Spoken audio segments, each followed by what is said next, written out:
ইন্না নিশ্চয় ইন্নাদ্দীনা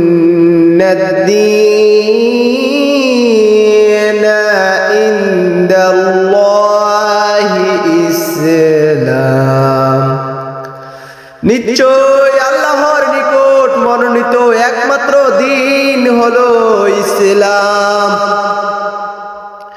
তিনি আবার বলেন, ওয়ামান ইয়াবতাগি গায়রাল ইসলাম দীনা ফালান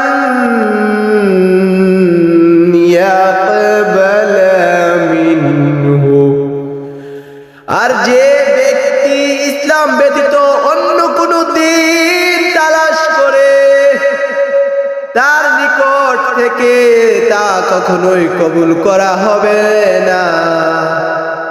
প্রিয় ভাইয়েরা আমার, আল্লাহ তাআলা কুরআনুল কারীমে কি বলেছেন সূরা আল ইমরানে, যে ব্যক্তি ইসলাম ছাড়া অন্য কোনো ধর্ম উপাসনা নিয়ে ব্যস্ত তা কখনোই আল্লাহ তাআলার কাছে কবুল হবে না। এই আয়াত থেকে আমরা বুঝতে পারলাম।